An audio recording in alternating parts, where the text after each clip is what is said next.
What's going on, YouTube? This is CFX at the Wave Dojo, and today I'm talking to you about my predictions of the Nintendo Spotlight for E3, which is basically their conference or whatever, where they reveal all the new games and all their plans for the future for the Switch, 3DS, and I think that's it. I don't think they're going to do any Wii U. Of course, they're not going to do that, but I'm just going to run down the list. I wrote down a list of things that I expect / predict. So yeah, some of these are probably outlandish, but some of it is hopeful wishing. So I'm gonna start off with the easy one. It should be the easy one. If it's not in there, then Nintendo fucked up.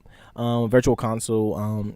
If you know me, if you watch the channel, you know that that's what I want the most. I want virtual console because I want to play all of my SNES games, my 64 games, and all that on the go. Especially 64 games, because that isn't possible yet without other. You know, it's not possible officially. You have to like find different ways and create like ROM, like portable things like you could probably do on like a Shield or something with Windows software. You can probably do it, but still not how it's going to be if it's on virtual console. It's not going to be as smooth as that. This one is an obvious one. I already knew. That's why I put it at the top of the list. It's so easy to come through. Mario Odyssey. We know for a fact we're getting that. So I think we're gonna get. I think we're gonna get a full like overview of it. I don't know if they announced that they were going to do that. I know they were going to talk about it, but I didn't know if they were going to actually do a full, demonstration or that. I just know it's going to be there. So that's definitely going to be one of the biggest things. Bayonetta or whatever Platinum Games is working on. And I think it could be a Bayonetta game if they're working on a game specifically for the Switch. It could be a Bayonetta 3 or it could be a Bayonetta 2 port or a combo pack with Bayonetta 1 and 2. With an announcement of another game. It could be pretty much anything. I know Platinum is going to show something, and hopefully they do. Hopefully, and if I'm not mistaken, I think they're the ones working on Scalebound. If I'm not mistaken, and that could come for the Switch. You never know. The next one is one I haven't seen too many people talk about. I don't know if people want it or not. That's probably why they're not talking about it. But Mario Party with a really good online service, like especially with the fact that you can, chat officially now without using like a Discord or a Skype or anything like that or FaceTime. So hopefully that works. Hopefully that's something that they plan on doing because I want it. And I know other people who will play it. I grew up playing Mario Party, so I would definitely play that. And what we're going to get is Smash Bros. Plans. I don't know if we're going to get gameplay or anything, but I know we're going to get at least plans or at least them letting us know that they're going to do it. And even if it, like, I wouldn't even mind if they took time and pretty much combined that with a new game, like where it's like Smash 4.5 or something like that, something of that nature. I actually wouldn't even be mad at that. Like, it would be kind of weird because I would like a brand new one, but that would be enough for me personally. Wii ports, because we're getting Wii U ports, and that's something we already know. So I didn't want to put Wii U, but I think we're gonna get some Wii ports. I think we're gonna get like Skyward Sword.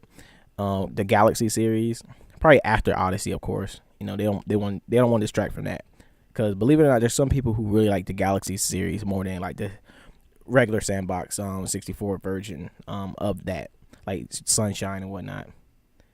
And we already got an announcement of the green, the neon green and neon pink and the neon yellow Joy-Cons, but I think we're gonna get the more colors, just different colors. Like and if they're lucky, this is more of a hopeful thing, not a prediction. A website to where you can customize them, because if they do that, they're gonna sell a lot. They're gonna sell a lot because if they make it to where once you order it, it starts being made, so it's pretty much like unlimited stock because how many people are gonna buy it, then that'd be great. And that will cut out a lot of the competition, like Colorware, who sell them for like $180, which is a lot for Joy-Cons. Even though they custom make it and all that, and they buy it, they have to make some money back. I understand why, but if Nintendo did it in-house, it'd be cheaper. Probably like $120. All right. More third party support. I know we're gonna get that. Like I know, like they already talked about that, but I think we're gonna get a surprising amount of third-party support. I think we're gonna come out of it like, oh wow. I think that's why the event is only like 30 minutes or so, because I think that's gonna be like one little section where they say third parties come and they just show a bunch of stuff on the screen, and then they expand upon that through like the treehouse and more, and other events that they're having. this is something that I had on my list, but then news came out that kind of disproved it. The first thing I was saying was Xenoblade Chronicles 2 was going to get pushed back to early 2018. But I saw reports that, the soundtrack is done and that they're moving along. And I don't know if that's 100% true, but I think the soundtrack is 100% done. But I don't know if it got pushed, if they gave us any more information besides that. But it may come out this year. So I'm hoping it does. That'd be great for Xenoblade fans. And I'm definitely willing to jump into the series once this comes out. Like, I'm gonna play the first one, of course. I know the story, but I'm gonna play it first and then jump into that, because it's a Switch title and I have a Switch. Have it right here, as you can see. So why not? What we're gonna get is Square Enix lineup. More specifically, Project Octopath Traveler. I think that's just the code name, or I think that's the name of it. We're gonna get more of that. We're gonna get more footage on how the gameplay looks. A little bit overview, a release date, and to piggyback off of that, with that we're getting even more just Square Enix stuff. We're just getting a bunch of Square Enix stuff, their plans, what they're planning to put out there. We're not gonna get anything that confirms or denies Kingdom Hearts, because I don't think Kingdom Hearts is going to show up at E3 this year, personally, just from what I'm seeing. The more not really leaning towards it or giving any information towards that. So, and kind of to piggyback off of that is we're getting release dates for everything. Everything that was announced for 2017, we're getting release dates. And if we don't get a release date, we're getting delays. We're getting people telling them that it's delayed, and et cetera, et cetera. I think we're gonna one more thing. Not one more thing, but the next thing. We're getting minimal 3DS support. I don't think we're getting a huge show for the 3DS. I think we're gonna get some games, and I think the 3DS is still viable and really important to Nintendo.